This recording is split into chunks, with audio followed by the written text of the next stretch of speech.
Bom dia, boa tarde, boa noite, dependendo do horário que vocês vão assistir esse vídeo. Hoje falaremos sobre a conversão da penalidade de multa para advertência.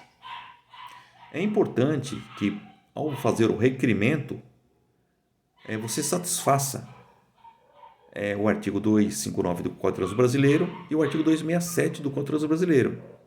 O artigo 259 fala sobre a classificação de pontuação. É importante, quando você receber a notificação, que nessa notificação tenha ali a classificação de 3 ou 4 pontos.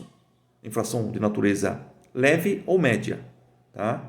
E o artigo 267 diz que o condutor infrator não pode ter registrado nos últimos 12 meses nenhuma infração de trânsito. Tá? Então, se você recebeu a notificação da autuação com 3 ou 4 pontos e não registra nos últimos 12 meses nenhuma infração de trânsito, você pode fazer o requerimento solicitando a conversão para advertência. Tá? É importante dizer também que o procedimento sendo deferido, o infrator condutor não perderá os pontos na sua carteira de habilitação e não terá que pagar a multa de trânsito. Tá? Apenas ficará registrado no seu prontuário que no dia tal, na hora tal, na rodovia tal ou avenida tal, cometeu uma infração de trânsito que foi convertida em advertência. Aí vem aquela pergunta, mas e se o procedimento for indeferido? Muito bem, a gente sabe que na parte administrativa de trânsito, a gente tem algumas fases, tem fase para defesa, tem fase para recursos, né? Então você pode recorrer à Junta Administrativa de Recursos de Infrações, para que eles reavaliem e corrija o equívoco por parte dos jogadores que fizeram da sua defesa. O artigo 267 hoje traz uma redação, tá certo? Diferente do que havia anteriormente.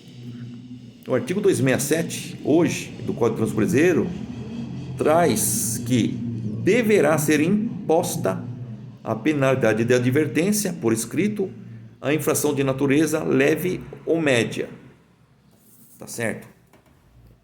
É importante a gente falar sobre esse artigo aí. Eu já havia falado para vocês que se a notificação tiver lá infração média ou leve e você não registrar nenhuma infração de trânsito nos últimos 12 meses, você pode convertê-la para advertência. Então fique atento a isso aí, tá certo? Divulgue para os seus amigos. Muita gente não sabe disso aí. Às vezes chegam notificações de autuação para a gente aqui. A gente poderia trabalhar nesse sentido. Não pode mais trabalhar, por quê? Porque expirou o prazo, tá certo? E se fizermos o encaminhamento fora do prazo, será considerado intempestivo, tá certo? Então não tem como você fazer um requerimento de conversão para advertência após o prazo estabelecido na notificação da autuação. Então fica aí a dica do dia.